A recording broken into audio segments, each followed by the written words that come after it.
saya orang yang beragama Kristen. Yaudah, kau suruh dulu gereja supaya menghentikan penjualan Bible di toko-toko gitu. Gereja mana? Gereja tidak pernah pas. Ya, kau ambil semua Bible yang dijual. Goblok nih orang. Tidak pas orang Kristen belum lengkap. Saya tidak melarang. Kenapa? Saya Katolik. Justru ini yang membuka pikiran kita. Jadi dogma doktrin yang selama ini kita dapat, itu kita bangun. Jadi kita yang iman buta selama ini, tidur panjang itu kita bangun. Ini ilmu yang dikasih tahu kok. Aneh. Nggak, sorry ya, saya tidak tertarik dengan kalian yang bukan siapa-siapa saja terus ngelarang-larang saya. Ada 4 pria di dunia ini yang boleh ngatur hidup saya. Pastikan kalau kalian diantaranya. Bapak saya, abang saya, suami saya, ya, dan laki-laki yang adalah guru-guru saya. Kalau kalian tidak termasuk di dalamnya, jangan ngatur hidup saya. Enak aja mau ngejajah pikiran dan diri saya. Siapa kau, Abraham? Nak aja lu ngatur-ngatur gue. Kalian bunuh saya juga saya nggak takut. Kalian hentikan saya, jangan kepancing Umi. Jangan kepancing Umi. juga Pak Jemi lama-lama kayak kelakuan. Itu penjajah banget Pak Jemi. Kebiasaan mereka tuh gitu. Ketika mereka tidak mampu membantah argumen saya, mereka ngelarang-larang saya. Sementara ini kan sisi akademik. Bible itu literatur loh. Bible itu literatur akademis loh. Kecuali memang ada undang-undang kita yang udah keluar. Dilarang membaca Bible bagi orang yang bukan Kristen. Ikut saya. Undang-undangnya aja nggak ada. Sedikit Uni, kalau saya sih sebenarnya harusnya kita berterima kasih ya. Dan saya jujur demi Tuhan ya, saya sangat bersyukur karena saya lahir di zaman yang sudah modern ini sehingga saya bisa interaksi dengan teman-teman guru-guru yang pintar dan orang yang bisa dengan ikhlas menyadarkan kami yang dari tidur panjang ya. Seperti Uni ini harusnya mendapat pahala. Dan doa saya tulus dalam hati karena saya yakin dan percaya Uni hanya ingin menyadarkan teman-teman yang selama ini keliru dalam memahami Bible. Contoh tadi Umi menjelaskan tentang hukum Taurat, itu luar biasa. Saya tidak pernah dapat di gereja Uni. Jadi saya minta teman-teman yang lain itu harusnya berterima kasih, mendukung Uni. Kamu buka, lembutkan hatimu, kawan. Kalian terlalu lama tidur. Kami selama ini tidak pernah baca Bible di gereja. Bahkan kami itu hanya mengutamakan ajaran-ajaran dari Bapak Gereja. Peraturan-peraturan gereja yang kami ikutin, bukan peraturan dan perkataan Yesus. Coba coba koreksi diri dulu teman-temanku yang Kristen yang di bawah. Buktikan saya omong ini ya. Saya sebagai Katolik saya tahu bagaimana. Selama ini yang kita utamakan hanya perayaan Ekaristi. Peraturan gereja begini nggak boleh. Tapi ada nggak di gereja satu saja saya minta dari yang Katolik kalau bisa jawab. Ya, walaupun saya dikatakan udah sama orang-orang sini semua yang mayoritas Katolik ya. Saya ingin bertanya satu aja. Di mana Yesus mengajarkan pastor atau romo tidak boleh menikah? Suster tidak boleh menikah. Di mana ajaran itu? Tidak ada yang bisa menjawab. Itu katanya ada 3 landasan di Katolik. Yaitu tradisi, perintah dari Paus Vatikan dengan Bible. Bible itu nomor 3 kan, Uni. Jadi, dari mana rujukan Anda? Bukankah Bible perkataan Yesus yang Anda sanjung-sanjungkan? Malah kamu sepelekan perkataan Yesus. Kamu tidak pelajari. Justru yang disampaikan Uni tadi itu luar biasa itu. Saya baru tahu itu. Bahwa pengenapan hukum Taurat itu 3. Yang 2 jadi 3, yang 3 jadi 4. Yang kurang ditambahin, yang lebih dikurangi. Itu. Luar biasa Uni. Terima kasih. Saya nggak bisa mau membantah Uni. Saya senang, bersyukur saya dapat hari ini di sini. Terima kasih Uni. Silakan. Ya Ustaz Arif, siapa yang masuk Ustaz Arif? Kenapa Uni? Ini udah ada yang baru masuk. Oh, Om Kris. Iya. Ini Kang Dito nih, Kang Dito. Kang Dito suruh ngomong dulu. Kang Dito silakan Kang Dito. Om Kris ini, Om Kris. Iya. Tamu langganan saya kalau Om Kris ini. Jadi teman-teman ya, kalau bertanya itu ketika bertanya jawaban itu jangan disanggah. Jadi seperti yang tadi Bang Abraham ya dari pihak Kristenan bertanya tentang apa ya oknum itu. Jadi ajaran Nabi Muhammad itu tidak. Waalaikumsalam. Jadi ajaran Nabi Muhammad itu tidak pernah mengajarkan untuk memusuhi orang-orang kafir. Bahkan orang kafir harbi menurut Nabi Muhammad itu harus dilindungi. Kafir jimi ya, itu harus dilindungi itu karena tidak menyerang Islam. Kok saya disebut-sebut Bang? Oke. Boleh bukan Jimny, Dimny. Kakek Dimny bukan Jimny, kakek Dimny. Iya. Saya guyon biasa sama loading guyon. Iya, bahkan harus boleh dilindungi. tanya sama hostnya, boleh saya? Iya. Abang agamanya apa dulu? Oke, aku agama Islam. Nah, ada yang mau disampaikan? Jadi saya seorang Islam gitu ya. Kaget juga lihat host itu ada temanya, kok bukan tema orang Islam gitu. Ya. Seharusnya membahas tentang Islam aja. Artinya Kenapa, Pak? kalau host misalkan ingin membuat, iya, ntar dulu host, jangan dulu Denny ya, ntar dulu. Seharusnya kalau host mau watawasobil haki, watawasobil sobri, menasehati dalam kebaikan, artinya Islam aja. Ya, jangan membahas agama lain. Ustaz Arif diam ya, dulu. Ntar dulu Bang. Ntar dulu. Saya mau dengar dulu. Biar aja dia ngomong. Ya. Karena ini bisa memecahkan persatuan bangsa. Anda orang Islam, Pak? Saya Islam. Oke. Saya mau tanya sama Anda. Sudah mengatakan lakum dinukum waliyadin. Agamamu,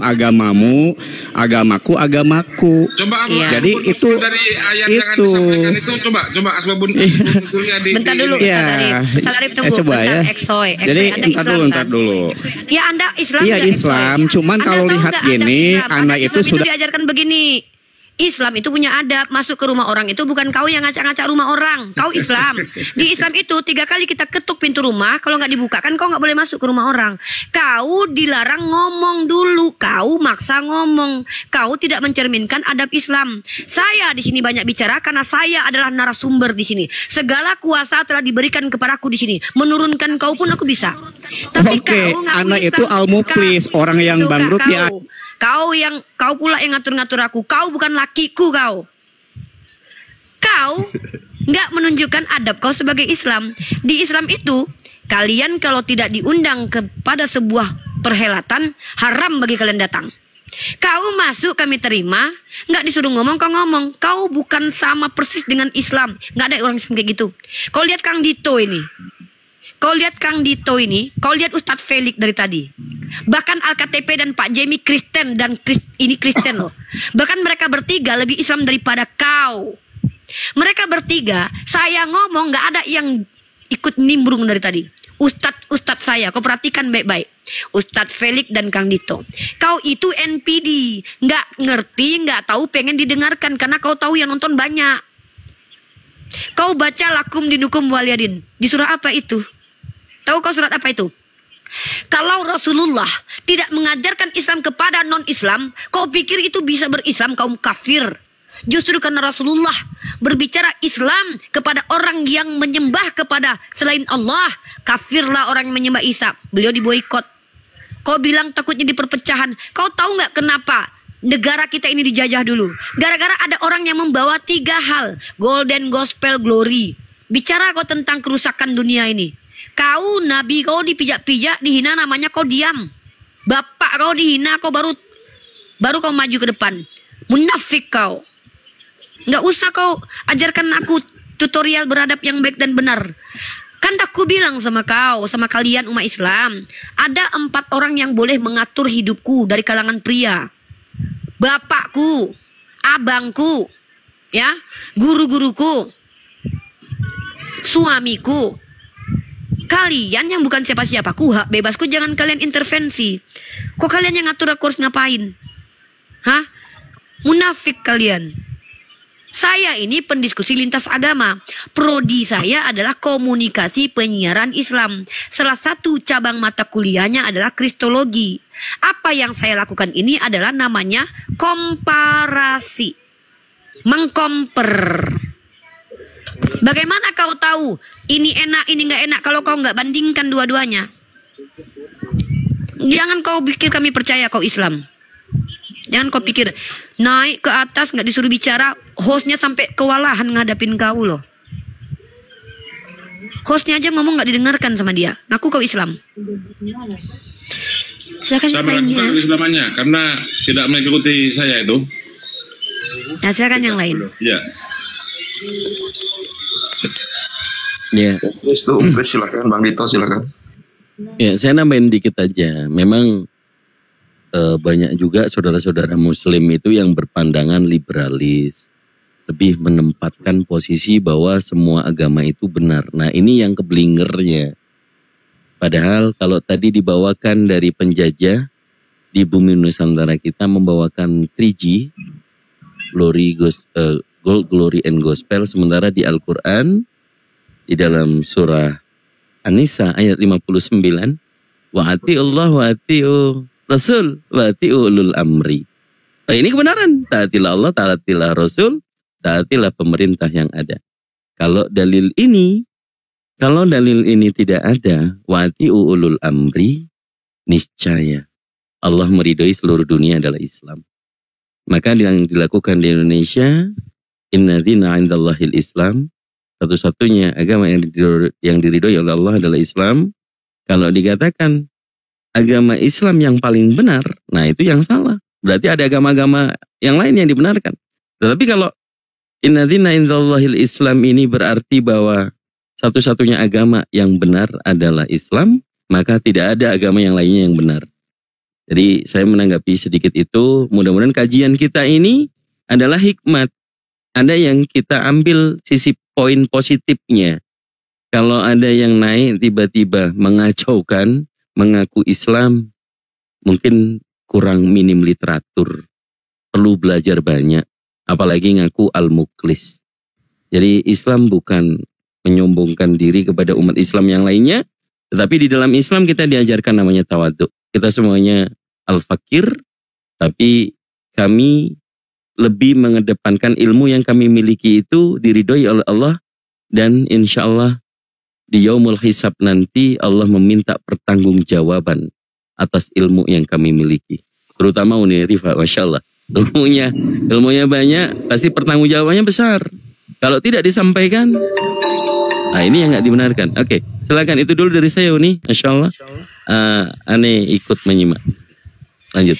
Ya kan saya sudah bilang berkali-kali, jangan ganggu ketika saya sedang kajian. Ini hasil kajian, bukan hasil asumsi. Saya belajar dan saya punya literaturnya. Mohon maaf dengan sangat kalian yang ngaku-ngaku Islam dan ngaku-ngaku Kristen. Saya itu baca buku, saya bayar kuliah. Jadi ketika kalian menghentikan saya untuk menyampaikan yang saya tahu, ku isap ubun-ubunmu. Lakiku bukan, bapakku bukan, ngatur-ngatur aku kalian. Bahkan di atas Komal ini dari tadi didominasi oleh teman-teman Kristen. Budarni tadi Kristen, kemudian Willy itu Kristen, Al-KTP ini Kristen, Bang Jimmy ini Kristen, Pak Kris Wilujan ini Kristen, Bu Martin baru masuk saya kurang tahu. Tapi ketika beliau itu tidak mengikuti saya anggap dia Kristen, maka saya naikkan. Tidak mengikuti. Enggak, Ustadz Arif tuh 2 kali ngomong tadi kan. Makanya saya hentikan Ustadz, biarkan dulu. Sudah kita kasih kesempatan dia bicara, malah dia menekankan dan bahkan memvonis kita. Bagaimana orang Islam, saya aja loh ya, kalau tidak terlihat nyata kemunafikan seseorang dari ciri-ciri yang dijelaskan oleh Rasulullah, kita nggak bisa ngatain orang itu munafik loh. Tapi ketika dia sudah memberikan vonis kepada kita sementara dia tidak kenal kita, dia tidak pernah berdiskusi dengan saya, maka orang inilah yang disebut dengan orang yang menuduh. Maka tuduhan itu kembali kepadanya. Dia bilang dia Islam. Adab dalam Islam sendiri jelas. Kalau seandainya kalian bertamu, ada adabnya. Bahkan kita nih kalau lagi nelpon orang nih ya, 3 kali orang nggak angkat telepon kita, jangan telepon. Itu adab. Ya itu adab kita. Lah dia nggak ada. Ustadz Arif 2 kali hampir ngomong. Makanya saya bilang Ustadz diam dulu, Ustadz biar aja dia dengar. Ternyata nggak bisa dikondusifkan. Berbicara ingin didengarkan tapi nggak ngerti apa-apa. Ini ciri-ciri NPD. Ciri-ciri NPD itu gitu, nggak ngerti apa-apa, pengen didengar gitu loh. Terkait dengan ini Uni, tema katanya yang dipermasalahkan lagi. Jadi tema ini diminta oleh Uni Rifa tadi sebagai sebuah kajian di mana orang-orang Kristen sudah banyak di atas Komal ini. Jadi saya tulis tema ini dengan diakhiri dengan tanda tanya. Biar nanti teman-teman Kristen itu membantah kemudian menanggapi apa yang dinarasikan oleh Uni Rifa. Jadi ada feedback nanti ya, ada timbal balik dalam berkomunikasi, berinteraksi, kemudian berdiskusi agar penonton yang di bawah ini bisa teredukasi. Itukah benarkah tema yang yang ada di tema ini benar atau tidak? Teman-teman Kristen nanti yang menyanggahnya, menanggapinya gitu. Lanjut nih. Ya, kita nggak usah bahas lagi. Ya, sekali lagi teman-teman ya, ternyata saya beberapa ini dalam waktu seminggu ini memang saya mengkolaborasi ilmu yang ada dengan ilmu ketuhanan. Contoh, saya mempelajari ilmu psikologi misalnya. Jadi saya sudah menunjukkan ciri-ciri NPD, dan kalian tahu tidak, sifat NPD ini menghilangkan empati dalam diri seseorang dan bahkan cenderung menghilangkan akal sehat. Makanya para pelaku NPD ini cenderung untuk meninggikan diri sendiri dan juga memijak-mijak harga diri orang lain. Salah satu contoh dari perilaku NPD ini yang nampak sekali adalah dari terjadinya Holocaust, di mana Hitler itu merasa dia adalah ras Aryan.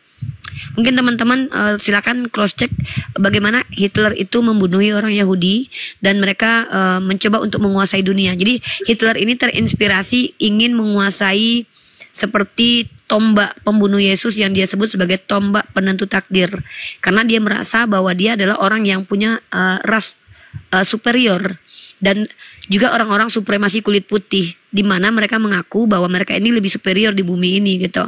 Sama seperti orang-orang yang dari kalangan Zionis yang mengaku bahwa Tuhan telah memberikan kepada mereka tanah, mereka berhak atas tanah yang mau dirampok.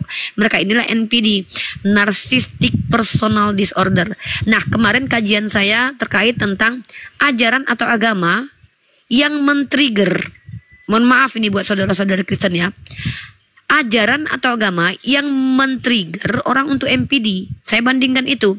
Di Islam, Rasulullah sendiri berkata, dia loh ya, ini Nabi Muhammad loh, dia Rasul loh. Dia Rasul loh ya. Apa kata dia? Aku tidak tahu apa yang akan dilakukan kepadaku setelah aku meninggal nanti. Artinya sebagai sisi manusia dia mengakui bahwa ketidaktahuannya itu ada. Apa yang dia sampaikan selama ini adalah apa yang Allah kehendaki untuk disampaikan. Maka dia punya sifat namanya tabligh, menyampaikan. Justru ketika sudah sampai kepadanya pengetahuan dan dia sembunyikan, justru dia dikatakan sebagai nabi palsu nanti. Karena ciri sifat nabi itu adalah tabligh, salah satunya sifat wajib bagi Rasul. Nah, itu yang pertama. Yang kedua adalah begini. Saya ini kan belajar, terus saya tahu, saya simpan sendiri. Saya akan diminta pertanggungjawaban nanti seperti Kang Gito bilang.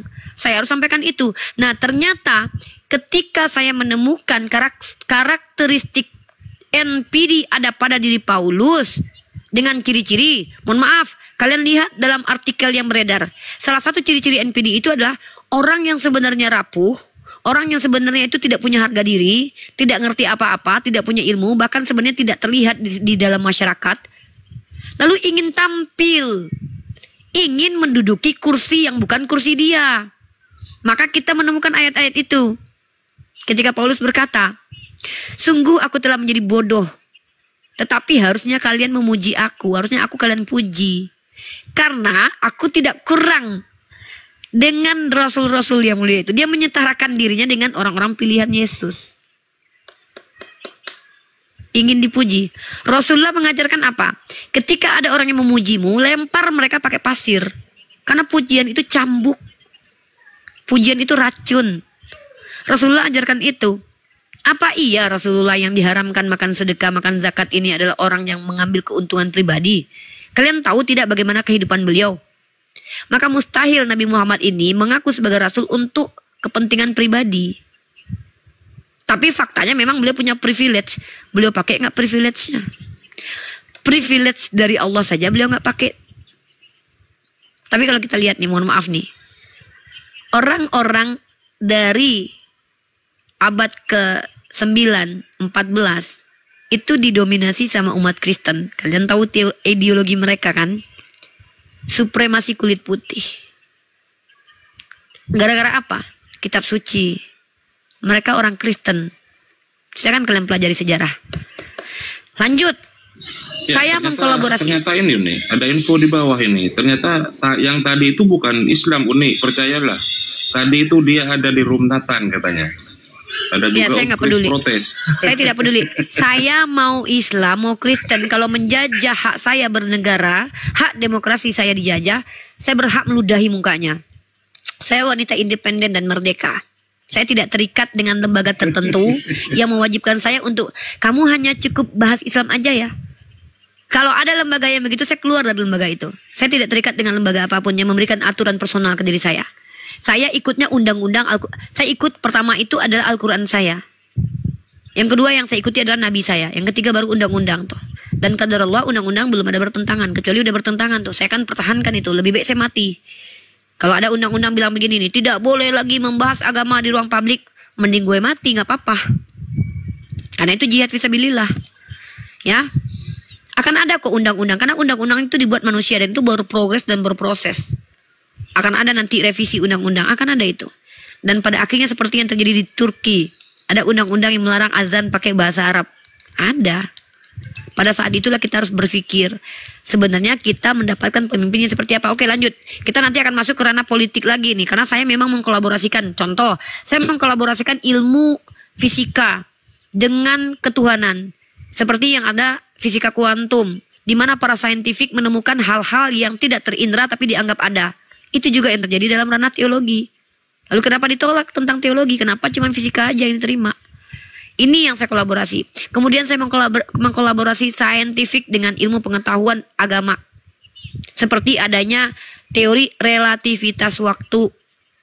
Kemudian kita kaitkan lagi dengan bagaimana Allah itu adalah Tuhan yang maha teliti. Allah mengatakan dalam Al-Quran, segala sesuatu Allah ciptakan itu tidak sia-sia. Allah ciptakan dengan teratur, dengan luar biasa. Perhatikan alam semesta. Makanya saya kemarin bahas-bahas tentang deret Fibonacci, golden angle. Supaya apa? Supaya teman-teman tuh mencintai ilmu. Bahwa ilmu tuh luas sekali gitu loh. Ada ilmu psikologi mempelajari kejiwaan orang. Ada ilmu sejarah dimana kita mempelajari apa yang sudah dibukukan oleh orang lain terkait apa yang mereka dapatkan lalu mereka tafsirkan. Ilmu arkeologi. Kalian tahu tidak bagaimana kemudian ditemukannya tablet Sumeria 2000 tahun yang lalu. Ternyata di dalamnya menceritakan hal yang hampir sama dengan Bible dengan cara yang berbeda. Dengan bahasa linguistik nih, contoh ilmu linguistik, kita tahu kata abadah dengan sajadah itu berbeda. Kalau kita nggak tahu tentang hal itu, kita tersesat. Makanya umat Islam itu merosot sekarang itu gara-gara mereka nggak mencintai ilmu. Saya hanya ingin kalian mencintai ilmu kok. Lah kalian siapa ngatur-ngatur saya, ngelarang-larang saya belajar dan mengajarkan? Lanjut kepanjangan nanti malah jadi curhat. Ya, jadi komal saya ini mulai dari dulu memang saya hormat untuk ada yang mendominasi itu bukan hanya teman-teman dari Islam. Contohnya sekarang ini ada 4 Islam, ada 4 Kristen. Yang gak usah dijelaskan lagi Ustadz, biar aja orang udah tahu. Kita lanjut aja ke ininya. Malas kita kayak gitu ngebahas gitu. Om Kris mau masuk, Om Kris? Ini ada Martin Om Kris nih. Hujan. Ini ada Martin Seorang juga nih. beliau. Ya, ini Om ada Kris, Martin, silakan. Bro Martin juga nih. Oh, Martin ini juga Kristen? Nggak tahu. Martin, selamat siang. Martin, minta naik tadi di multi, selamat siang. Bro Martin. Ya, Bro Martin. Oke, Bro Martin turun dulu. Ini yang di samping Ustadz Arif siapa Ustadz? Om Kris, beliau pelayan gereja. Bukan. Yang di samping Ustadz. Oh, ini Bunda Aulia. Oh. Bunda Aulia, tamu kehormatan. Siap. Kita naikin dulu, ada 3 orang di bawah. Saya tuh malah pengen dibantah loh Bang Dito. Saya berharap ada yang membantah saya gitu loh. Supaya saya, oh berarti saya salah, yaudah saya lurusin gitu. Tapi Mana belum berani membantah. mereka. Mana berani mereka. Orang berkelas punya ilmu gimana mau dibantah. Cuman congor doang, nggak ada nih. Iya. Dan saya juga menantikan juga lawan yang sama. Biar kita dapat tambahan wawasan kan gitu. Tapi sejauh ini memang nggak ada. Lanjut nih. Ya lanjut Bang Tono. Buat teman-teman di bawah yang bilang saya ngatur Ustadz Arif, saya nggak ngatur Ustadz Arif. Saya tidak mau kita panjang kali lebar membahas hal yang nggak penting. Ya, orang-orang seperti tadi itu nggak perlu dibahas. Orang tahu kok komal Ustadz Arif nih komal yang berusaha seakademis mungkin kok. Ustadz Arif selalu menampilkan narasumber-narasumber yang berusaha untuk mengedukasi. Orang udah tahu kok semuanya. Jadi kalian misalkannya yang Islam atau yang non Islam mengatakan bahwa apapun tentang komal ini ya salah. Orang udah tahu kok komal ini untuk edukasi. Ya, di sini kita untuk edukasi dan saya tidak tertarik debat kusir dengan siapapun. Kalau mau debat kusir sama yang lain aja. Makanya saya di sini bilang, kalau yang awam bertanya saja, saya bantu untuk menjawab. Saya memang harus egois untuk diri saya lah. Masa saya belajar siang malam terus ngadepin Oten yang nggak belajar debat kusir, bodoh lah saya. Stres saya nanti menghadapi orang-orang gak belajar. Belum lagi saya ngajarin bahasa Indonesia nanti. Tuhan sama Tuhan aja gak bisa bedain. Gak boleh gitu ya, capek saya ini. Downgrade kita nanti. Ya, kita di sini mau mengedukasi. Kalau kalian tidak mau, jangan kami yang kalian suruh berhenti. Kalian yang minggat dari sini. Itu kami gak butuh kok. Apalagi saya. Uni. Oh iya, Om Kris mau masuk kayaknya. Silakan Om Kris. Ya Pak Kris. Ya, tadi kan dikatakan. Assalamualaikum warahmatullahi wabarakatuh, saudara-saudariku. Dan Tuhan tidak bisa dibedakan. Sebentar dulu ya, Bang Sahabat. Apa Om Kris? Ya, Om Kris sehat? Ya. Udah makan durian belum Om? Udah, duriannya udah. Oke. Silakan. Jadi kalau Tuhan itu, Tuhan kan bisa mengetahui rahasia hidup orang. Seperti contoh Yesus dengan perempuan Samaria di sumur Yakub. Kok dia bisa tahu rahasia hidupnya si perempuan itu? Dan kemudian ada Nathanael ya, dia bisa tahu juga rahasia hidup Nathanael. Dan mereka sampai menyebut Yesus Tuhan. Dan Tuhan pun bisa mengendalikan alam. Ya, contoh angin ribut diredakan dan lain-lain juga ya, mujizat-mujizat yang dilakukan Yesus. Kalau Tuhan tidak mungkin seperti itu. Nah, makanya bisa dibedakan Tuhan dan Tuhan. Nah, Tuhan tidak mungkin, kalau Tuhan tidak mungkin tahu rahasia hidup orang. Tidak bisa baca ya. Kemudian Tuhan juga nggak bisa sehebat yang dilakukan oleh Yesus. Makanya kami menyebut Yesus Tuhan karena kuasa dan mujizat yang dilakukannya. Itu saja dulu Yuni. Oke, saya tanggapi. Siapa bilang nggak ada orang yang tahu kehidupan setelahnya? Pak, Bapak Kris, pahami baik-baik. Anda tahu tidak, dalam kaidah bahasa Ibrani, Nevi itu juga bergelar haroeh. Tahu arti haroeh? Apa itu haroeh? Haroeh itu adalah orang-orang yang mengetahui sesuatu yang tidak diketahui oleh manusia biasa. Dia jadi Tuhan gitu. Bukan peramal. Beda haroe dengan peramal. Makanya Bapak belajarlah. Bapak pelajari itu nabi-nabi. Ya udah Bapak pelajarilah. Bapak mau belajar kemana masa tanya sama saya? Nih Bapak. Pak, saya aja nggak perlu ngizin Pak sama siapa-siapa. Saya mau belajar bahasa Ibrani contoh. Gurunya siapa? Bapak Moreh Capri Saleh misalnya. Bahkan saya nggak ragu-ragu loh belajar kepada Rita Wahyu walaupun banyak yang aneh gitu loh. Kepada Bambang Nursena. Mungkin kita nggak bisa ketemu sama mereka. Setidaknya ambil ilmu mereka. Bapak tahu arti haroeh itu. Makanya Bapak pelajari. Sejak kapan nabi-nabi itu nggak tahu masa depan Pak? Yang namanya nabi-nabi itu pengetahuannya dari Tuhan. Bukan berarti ketika Yesus tahu tentang kehidupan seseorang dia adalah Tuhan. Kenapa? Para nabi-nabi itu memang diberi pengetahuan yang memang tidak diketahui oleh manusia lain. Makanya mereka disebut sebagai haroeh. Pelihat. Iya kan Tuhan kan bisa tahu. Ya udah nggak apa-apa, udah nggak. Saya nggak mau mendebat itu. Silakan Bapak Tuhankan Yesus. Saya udah clear dengan itu ya. Bapak kan sudah berkali-kali ketemu sama saya. Tadi saya sudah bilang sama Ustadz Arif, saya nggak mau debat kusir, apalagi dengan jemaat biasa yang tidak belajar. Saya tadi tanya sama Bapak tahu haroeh nggak? Bapak bilang Bapak nggak tahu. Mending Bapak pelajari dulu haroeh biar Bapak tahu definisi Tuhan yang absolut itu seperti apa. Tuhan itu absolut Pak, mutlak Pak. Dia bukan mengetahui kemudian tidak mengetahui Pak, itu bukan Tuhan. Bapak bilang Yesus mengetahui tentang kehidupan seorang perempuan. Sekarang saya tanya sama Bapak, kalau memang Yesus Tuhan, dia pengetahuannya terbatas nggak? Ini jujur ya Pak ya. Ini selesai, ini habis ini kita selesai diskusi loh. Saya nggak mau ngeladenin Bapak diskusi. Saya tanya terbatas. Enggak. Saya cuman tolong jawab. Iya. Saya tanya pengetahuan Yesus itu absolut mutlak nggak? Ya mutlak dari Bapak. Ya udah. Oke, clear. Udah itu aja. Pertanyaan saya, kenapa dia nggak tahu hari kiamat? Kenapa cuma Bapak doang yang tahu? Ya, kan yang menghitung jumlah bagi kami itu, yang menghitung jumlah sudah genap itu Bapak di surga. Jadi perhatikan teman-teman jawaban Bapak Kris. Kenapa saya nggak mau debat dengan beliau? Ya, tadi dia bilang dia menuhan. Bentar, Pak Kris bilang apa tadi? Saya menuhankan Yesus karena dia mengetahui sesuatu yang tidak mungkin diketahui orang lain. Itu kuncinya teman-teman. Lalu saya tanya, pengetahuannya terbatas nggak? Ini mengenai kedatangan Yesus, ada alasannya. Saya itu ngambil proposisi dari yang Bapak omongin. Ini kenapa saya nggak mau debat sama Bapak, Pak? Saya downgrade, saya merendahkan diri saya dan merendahkan Bapak. Makanya saya nggak mau diskusi sama orang sembarangan, Pak. Pak, mohon maaf dengan sangat, saya nggak mau merendahkan Bapak. Bapak bilang tadi, saya sekali lagi ulang ini. Bapak bilang Bapak menuhankan Yesus karena dia mengetahui apa yang tidak diketahui oleh orang lain.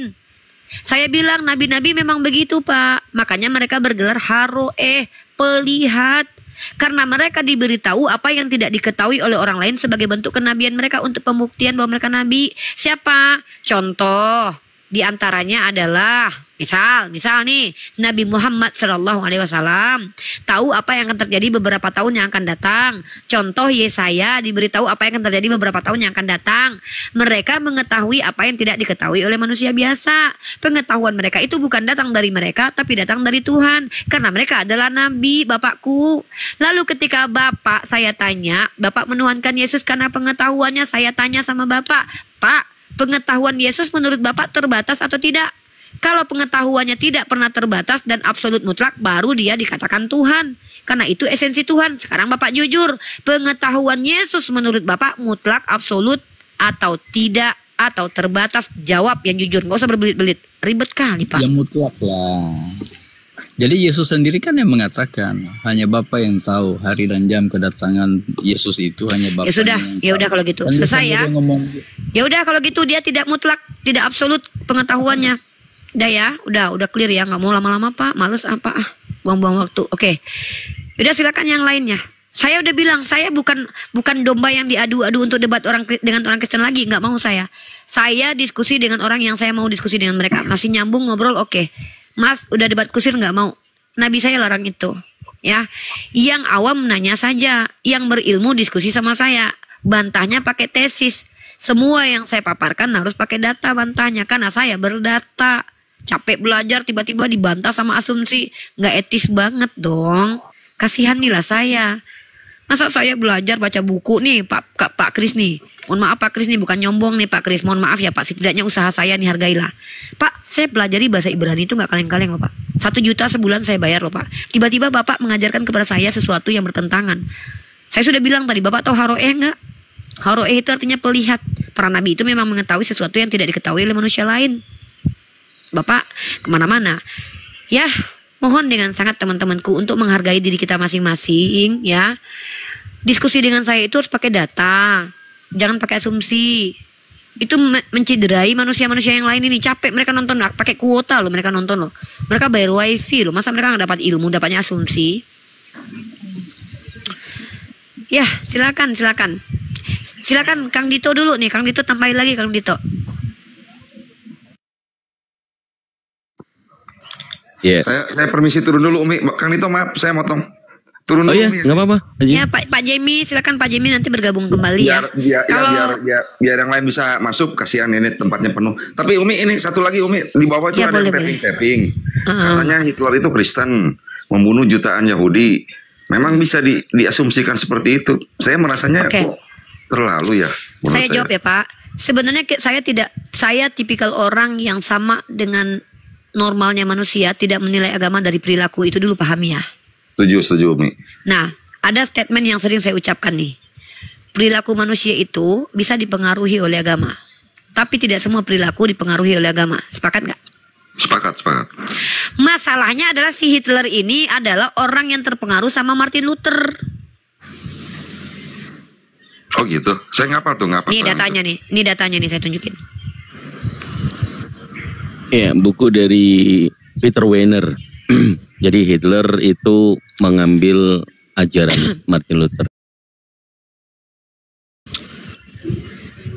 Oh, jadi terinspirasi sama Martin Luther, Kang Dito? Iya, betul sekali.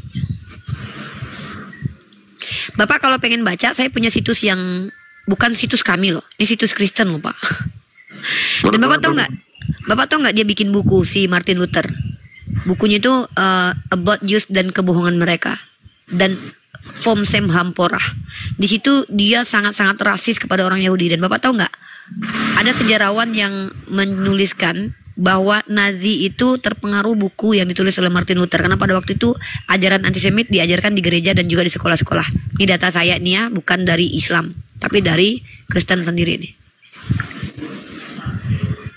Ini masalahnya Pak. Ini dari data One for Israel. This is not Muslim website. One for Israel org. Lihat ya, ini bukan Muslim situs ya. Iya, iya. Jadi kalau kita lihat di sini, nih ya. Luther terkenal karena mendorong reformasi Protestan dan juga yang kurang termasyhur karena menulis tulisan-tulisan antisemit yang begitu tajam hingga menginspirasi Hitler. Ya. Jadi tulisannya tuh menginspirasi Hitler. Jadi kalau ada yang bilang bahwa nggak ada kaitannya dengan agama, wah bullshit banget kalau gitu Pak. Orang Hitler itu orang Martin Luther itu tokoh agama kok, pendiri gereja Protestan. Iya, kalau Martin Luthernya benar Bun, saya hafal itu Martin Luthernya. Dia terus Bunda bilang apa namanya? Bunda bilang agak mengintimidasi Yahudi ya masih wajar. Cuman maksudnya yang saya bingung itu karena saya taunya kan kalau Hitler itu bikin buku Mein Kampf itu ya. Mein Kampf kalau bentar saya potong sedikit interupsi. Jangan boleh. Kita cuman bicara Hitlernya Pak. Hitler itu cuman kepalanya doang Pak. Yang membantai itu justru orang-orang Nazi, Pak. Orang-orang Nazi yang rata-rata adalah umat Kristen yang memiliki ideologi rasisme dan nasionalis pada waktu itu, Pak. Yang membunuh itu bukan Hitler sendiri. Hitler itu cuma kepalanya. Coba Bapak pelajari sejarah Perang Dunia Pertama, sejarah Perang Dunia Kedua. Bapak tahu nggak sejarah Perang Dunia Pertama? Memang nggak ada kaitan dengan agama. Waktu itu kalau nggak salah Franz Duk, kalau nggak salah namanya Franz Duk atau siapa gitu, yang Duk namanya itu, Pangeran Austria-Hungaria. Ya, yang dia terbunuh di Sarajevo. Betul, ya. betul. Nah, lalu orang-orang Hungaria menuduh orang Serbia, maka diserang Serbia. Dan Bapak tahu nggak? Jerman pada waktu itu mensupport sampai pada akhirnya tuh Rusia ikut, ya kan? Dan Bapak tahu yang paling terkeji yang melakukan peperangan waktu mau kalah siapa? Dan bahkan mendapatkan hukuman dari negara-negara itu Jerman, Pak. Prusia ya, Jerman, Prusia itu. Jerman, Pak. Jerman ini adalah orang-orang yang sangat NPD, Pak. Itu pertama di Perang Dunia Pertama ya, Pak. Perang Dunia Pertama nih mereka dihukum, dibatasi akses mereka untuk mendapatkan kekuatan militer. Karena mereka membunuh rakyat sipil ketika Perang Dunia Pertama, brutal.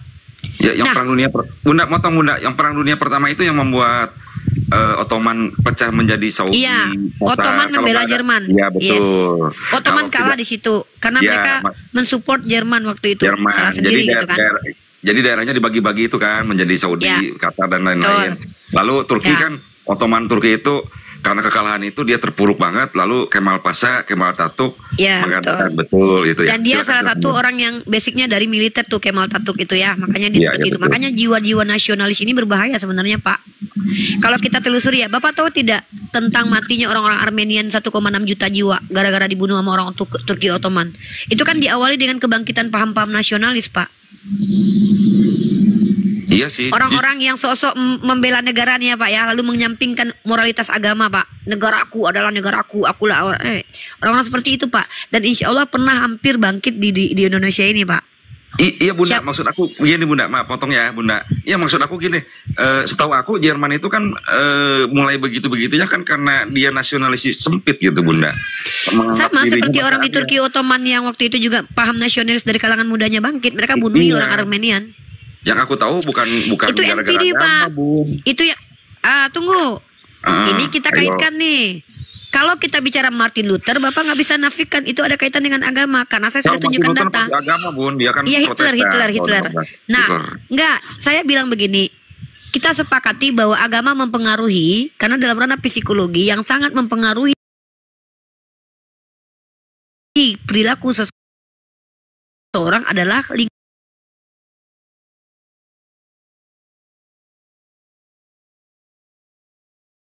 lingkungannya. Bapak sepakat nggak? Sepakat itu, Bun. Itu ilmu psikologi, Pak. Maka kan saya tunjukkan Jerman itu mereka memiliki ideologi nasionalis dan rasisme, Pak. Dan mereka di situ menggunakan dalil kitab suci, mengaku sudah diperbudak. Dengan munculnya para penginjil-penginjil ini di sekolah misionaris, Pak. Nih bukunya yang saya baca, Pak. Nih. Ini kalau Bapak bilang nggak ada kaitan dengan agama, ini bullshit banget, sejalan, Pak. Juan Cole sendiri menuliskan, Pak, seorang profesor ahli sejarah ya, Pak ya, bahwa munafik rasanya kalau dikatakan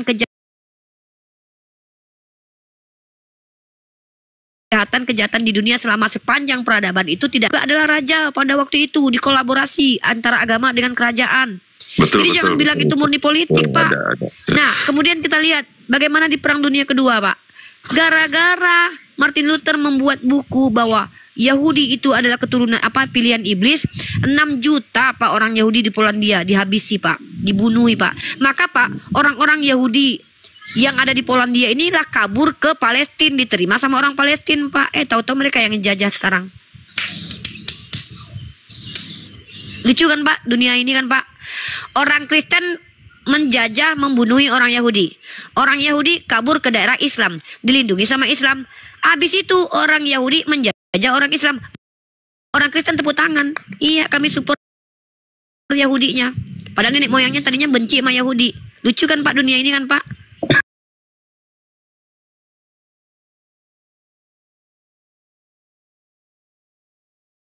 Tapi yang dituduh teroris agama mana, Pak? Islam. Gara-gara kelakuan berapa orang, Pak? Kelakuan 1, 2, 3 orang, Pak. Itu sejarahnya, Pak. Yahudi benar Yahudi atau enggak? Ngakunya, Pak, Yahudi, Pak, di tes DNA, Pak. Jadi kita kalau lihat sejarah, harusnya itu agama yang benar itu berpihaknya kepada kebenaran.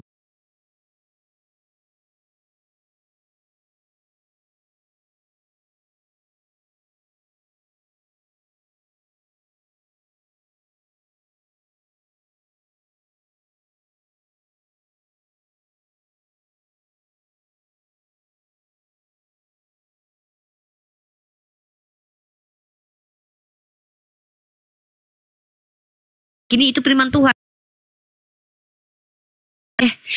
Tapi kalau bangsa lain, Bapak baca Imamat 25:45, Pak.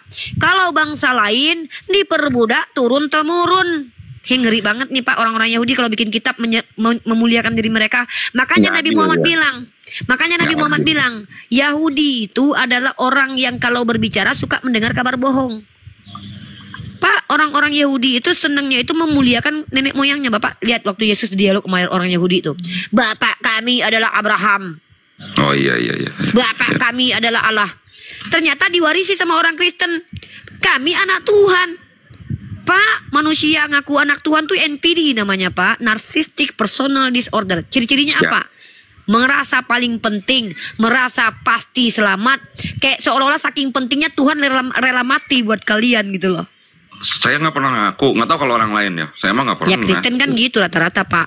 Coba aja Bapak tanya orang Kristen, kalian anak Tuhan? Kami anak Tuhan, mewarisi surga. Tapi kemarin Pak, juga begini. hanya umat Kristen yang mengaku Tuhan itu saking pentingnya mereka bagi Tuhan. Tuhan rela mati bagi mereka. Saking NPD-nya loh, Pak, ngerasa paling penting. Tapi Bun tadi malam, Bun. Parah. Bentar, Bun, aku motong, Bun. Tadi malam pun ada yang ngomong Kristen. Kami sudah dibaptis, ditebus oleh Tuhan. Kami pasti jaminan masuk surga. Saya kan mempertanyakan dia juga. Iya, saya kan mempertanyakan sebelum Pak Lopo sama Loding yang menjawab, saya juga yang bicara duluan. Dari mana dalilnya? Saya juga sama-sama Kristen. Pak. Saya nggak setuju loh sama pendapat Anda. Katanya, saya Kristen loh, asli loh. Katanya. Iya, Bapak Jimmy, coba Bapak berpikir pakai rasio ya. Kita pakai rasio nih sekarang. Kira-kira orang ngebunuh, ngegibahin orang, nyakitin hati orang, hanya karena bilang saya beriman, terus berendam, disembur apa ditenggelamin, dosanya hilang gitu? Nggak mungkin lah. Ya kan, Pak, itu orang-orang NPD doang, Pak, yang merasa kayak penting banget hidup gue gitu. Ya gue penting banget di dunia, sampai Tuhan Raja rela mati buat gue. NPD, Pak. Iya, makanya saya semalam kan membantah yang ada kayak gitu. Saya jangan salah-salah, saya juga Kristen, saya nggak percaya kok kalau kayak gitu enak banget gitu, Bun. Tapi saya pada dasarnya gini loh, Bun. Yang tadi soal Hitler, oh berarti orang Kristen. Maksud aku gini, kalau Bunda seperti itu, saya kan bisa ngebantah lagi gini, Bun. Orang sekarang Amerika kan kebanyakan Bunda tahu sendiri Kristen kan? Gitu kan? Kalau suatu saat Amerika memang mau jebrot, bukan berarti, menurut pendapat saya, bukan berarti Kristennya loh, maksud aku bangsanya. Saya paham. Nasionalis, itu saya paham. Dia loh gitu, Bun. Enggak, saya paham maksud Bapak. Kan tadi kita sudah sepakat itu. Itu udah clear banget kita berdua itu. Iya. Perilaku seseorang itu bisa dipengaruhi oleh agama, tapi tidak semua perilaku dipengaruhi oleh agama. Kan gitu tadi. Itu udah jelas, itu proposisi yang jelas. Ya kalau Bunda mah saya tahu banget lah, ilmunya udah tinggi banget, saya udah hafal. Cuman maksudnya kadang-kadang yang di bawah itu loh Bun, yang di bawah itu kan. Yang di bawah mah nggak semua orang Islam juga ngerti Pak. Saya nggak membela orang Islam yang salah kaprah juga Pak. Saya tidak sepakat ketika ada perkataan Israel terkutuk, Israel biadab, itu saya tidak sepakat. Itu dosa besar loh Pak. Israel itu nama Nabi Yakub ya Bun ya. Yes. Jadi kalau ada yang ngutukin Nabi Israel, wallahu alam bisawab, kalian nggak akan kalian masuk surga. Nabi Tuhan kok kalian kutuk. Tapi kalau yang dikutuk adalah perilaku dari Zionis, iya. Yang kita kutuk itu kan perilakunya, bencilah perbuatannya, bukan membenci orangnya gitu. Sepakat saya dengan Bunda. Saya membenci pemikiran Hitler Pak. Kenapa? Hitler menganggap mereka itu adalah suku Aryan, ras Aryan, dan mereka menganggap bahwa mereka itu adalah orang-orang yang boleh memperbudak orang lain. Orang itu terbaik, orang terhebat. Orang terbaik. Nah, NPD banget kan Pak. Nah, iya. Makanya saya bilang nih, dulu Bapak tahu tidak kisah tentang ini saya cerita sama Bapak dari sisi Islam nih. Jadi Rasulullah itu kan pernah hendak diracun tuh, udah diracun sama perempuan Yahudi, ya kan? Bapak kalau lihat dalam Sirah Nabawiyah itu ada, dalam hadisnya itu udah panjang ya. Yang di kota apa, perang apa itu Bun kalau nggak salah Bun? Di daerah apa? Daerah apa? Aduh lupa namanya. Apa Ustadz Arif sama Ustadz Bang Dito sama Ustadz Felix. Ustadz Felix tahu nih. Apa kali kayaknya tuh? Di mana guys? Di bawah guys, kok lupa aku. Pada waktu Rasulullah tidak diracun itu perang apa? Perang Khaybar, di Khaybar. Makasih Bang Chandra ya. Makasih Bang Chandra, Bang Ranmulen, makasih banyak. Nah jadi waktu di Khaybar ini kan orang-orang Yahudi banyak. Ini juga yang membuat beberapa ulama berpikir kalau memang orang-orang Yahudi ada yang tidak percaya bahwa ada nabi yang akan datang di Bani Arab, mereka kenapa? Mengapain mereka tinggal di Arab nungguin gitu loh. Mereka tuh ada di Madinah, salah satunya di Khaybar. Nah jadi inilah para ulama atau para scholar dari Islam itu berpikir bahwa sebenarnya mereka tahu bahwa ada nabi dari Arab. Makanya mereka membuat komunitas-komunitas di Khaybar dan di daerah-daerah Arab gitu. Ya, ini memang masih spekulasi ya, tapi ini rasio sih. Kemudian begini Pak, kalau kita lihat ya, sifat karakter Yahudi ini kan senangnya berkoloni gitu loh. Nah,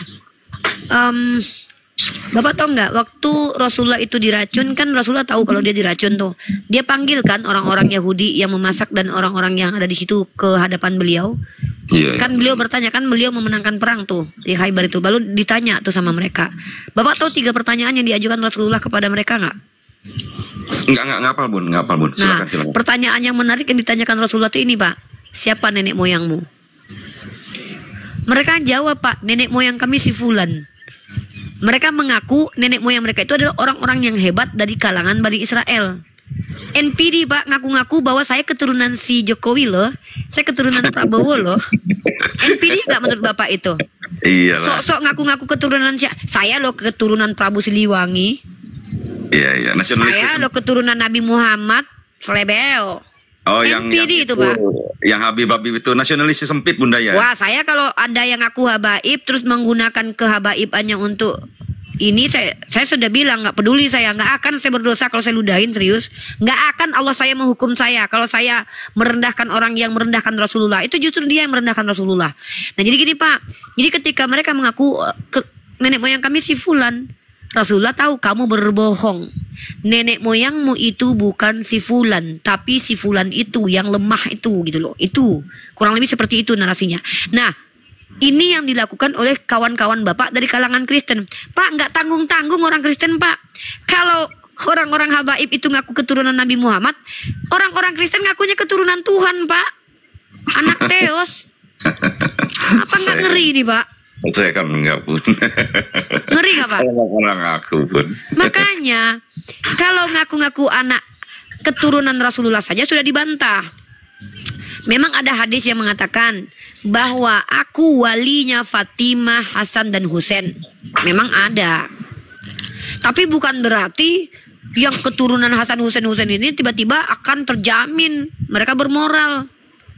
Maka mereka dari kalangan keturunan Rasulullah Shallallahu Alaihi Wasallam, seandainya mereka tidak bermoral, dosa mereka jauh lebih besar daripada kami yang bukan keturunan Nabi. Padahal kita semua keturunan Nabi nih Pak.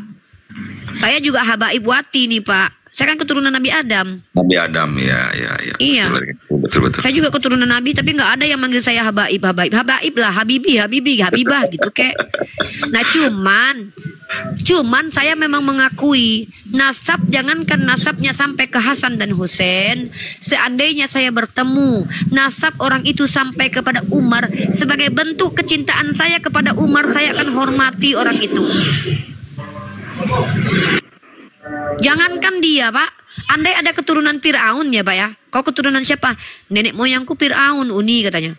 Terus tapi ternyata amalannya, ibadahnya melampaui orang-orang yang aku keturunan Habaib.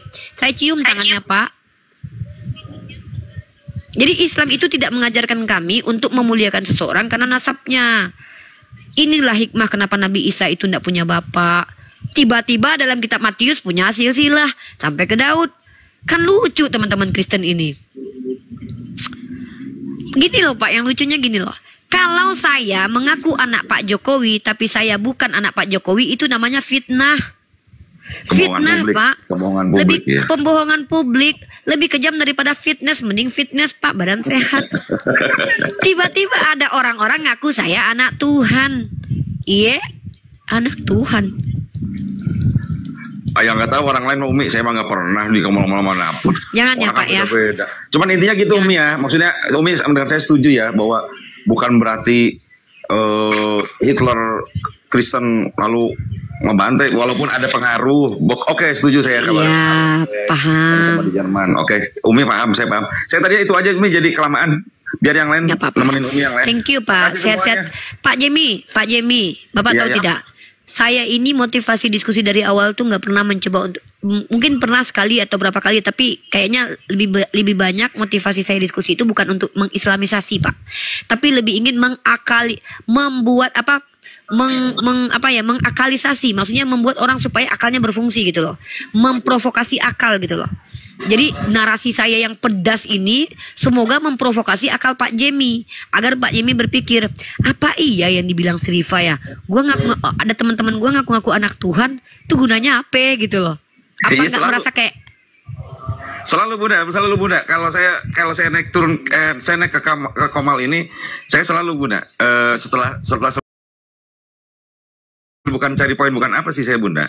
Saya tujuannya belajar Bunda. Itu aja. Alhamdulillah. Mungkin sama-sama nanti belum dapat hidayah atau apa, itu kan beda urusan lah itu mah ya, kita nggak tahu ke depan.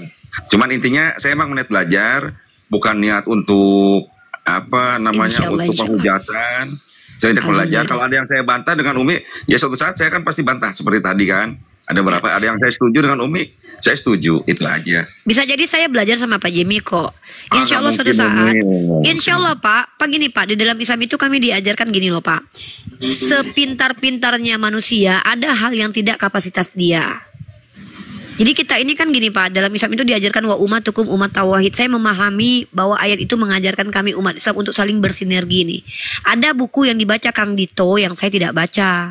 Ada buku yang dibaca oleh Ustadz Felix, saya tidak baca. Ada buku yang Bapak baca, saya belum baca. Maka kenapa saya tidak menolak banyak informasi dari orang-orang yang bahkan berbeda keyakinan dengan saya? Karena bagi saya itu mendapatkan pengetahuan itu boleh dari siapa saja. Tapi menjadikan masukan. Nah, tapi menjadikan seseorang guru itu nggak sembarangan Pak. Betul.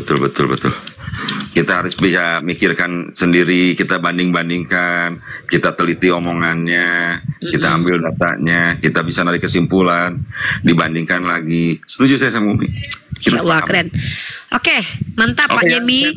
Saya hanya bisa berdoa kepada Allah semoga Pak Jemi diberikan hidayah dari Allah Subhanahu Wa Taala. Amin. Amin ya rabbal alamin. Keren itu baru tuh orang mau belajar. Tapi menarik Uni ya. Pada saat Pak Jimmy mengatakan bahwa doktrin universalis tentang keselamatan universal itu ya. Ya, dia universal ya. Dengan matinya Yesus itu menebus dosa, kemudian ada yang meyakini sebagai kita semuanya udah ditebus, pasti masuk surga. Nah pertanyaannya, saya membaca bukunya G.W. Hansen tentang Universalis Publishing House. Itu kalau kita teliti, ini ada unsur linguistik yang teman-teman Kristiani, neraka itu tidak disebutkan di dalam perjanjian lama. tetapi hanya di Perjanjian Baru dan beberapa dalil. Nah, yang saya baca kesimpulannya ada Sheol Hades. Sheol Hades artinya adalah neraka. Itu di Perjanjian Lama. Mungkin kita bisa ungkap itu karena faktor yang menentukan manusia ini sadar kita mau mencari kebenaran dalam beragama, neraka itu tempat berakhirnya orang yang menutup diri dari kebenaran. Silakan Uni. Mantap nih. Ya, Sheol jadi Hades. kata-kata Hades, Sheol Hades, Gehenna, kemudian kalau kita dalam kaidah bahasa Arabnya adalah Jahanam gitu ya. Terus kemudian ada lagi satu lagi tuh namanya tuh, apa satu lagi itu ya istilahnya tuh ya, dunia orang mati ini loh, yang identik dengan pagan Romawi. Jadi teman-teman begini ya, kalau kita bicara Chris di mute dulu ya. Hades. Ya, ada beberapa, bukan cuma Hades. Satu lagi itu dunia orang mati. Ada Tartarus. Nah, itu istilah-istilah yang diambil dari pagan Yunani sebenarnya. Gitu. Hades, Tartarus itu istilah dari pagan Yunani. Nah, itu menyungsep ke dalam agama Kristen. Makanya banyak scholar yang membuat sebuah kesimpulan bahwa Kristen ini adalah agama sinkretisme Helenistik dengan keyahudian yang sudah sesat. Begitu. Tapi itu tema yang berbeda karena itu tema sendiri ya. Itu tema sendiri. Temanya sudah saya bahas kemarin kaitannya dengan kekristenan dan ajaran paganisme. Tapi nanti kita ulangi kembali. Dan saya memang mengatakan saya itu ada di beberapa komal untuk kajian dan sudah jadwal, ya bukan cuma jadwal ya, maksudnya sudah menyengajakan diri. Satu di komal Yonatan Nandar, yang kedua di komalnya Iqbal atau Kata Bible, dan mungkin kalau Ustadz Arif di sini nggak ada apologet nanti, saya isi kajian. Cuman karena hari ini hari Minggu ya, makanya saya agak cukup panjang di sini gitu loh. Tadinya kan saya memang sudah ada jadwal-jadwal tuh. Nah, gitu. Nah, kemarin saya sempat bahas tuh kaitannya antara pagan Romawi dengan kekristenan. Itu tema sendiri sebenarnya, tema yang bagus kita bahas, tapi next time lah. Dan saya bisa membuktikan bahwa Islam itu bukan mengikuti pagan Quraisy, justru meluruskan pagan Quraisy sama seperti Yesus meluruskan orang Farisi dan Saduki. Kenapa? Ternyata ajaran-ajaran yang dianggap ajaran-ajaran pagan itu justru tidak diadopsi, tapi diluruskan bahwa itu sudah diajarkan pada zamannya Nabi Daud, dan itu termaktub dalam kitabnya orang Kristen sendiri ternyata begitu. Seperti itu, tapi nanti kita buktikan itu. Jangan sekarang lah, terlalu luas tema kita. Silakan yang lain. Ini ada M. Chris nih, Pak M. Chris, Muslim non-Muslim. Bang AKTP dan beritakan, ada yang mau disampaikan enggak? Beritakan. Ustadz Felix. Ya, saya sedikit Ustadz Felix ada yang... Silakan Bang AKTP. Ya, jadi begini Uni. Ya, saya bisa. Tadi sebelumnya Uni sempat sampaikan dan mengatakan bahwa apa yang tersembunyi itu atau yang rahasia itu pasti akan terungkap. Saya jadi teringat dengan perkataan Yesus ya. Benar itu kata Uni tadi ya. Lu. Jadi di Lukas 8 Uni.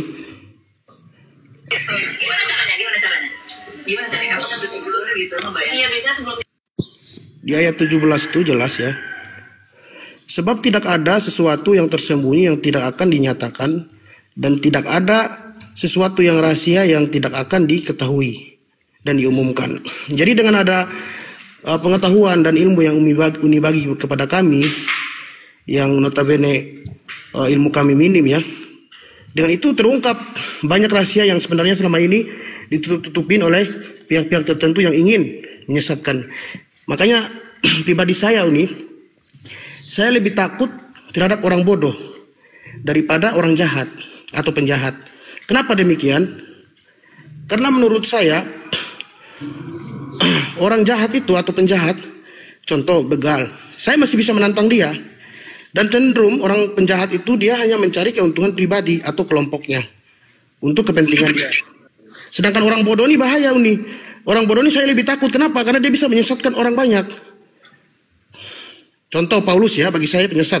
Kemudian dan contoh juga teman-teman yang orang bodoh yang tidak bisa, yang berbahaya tuh bagi saya dia bisa merugikan dirinya sendiri dan orang lain juga Uni.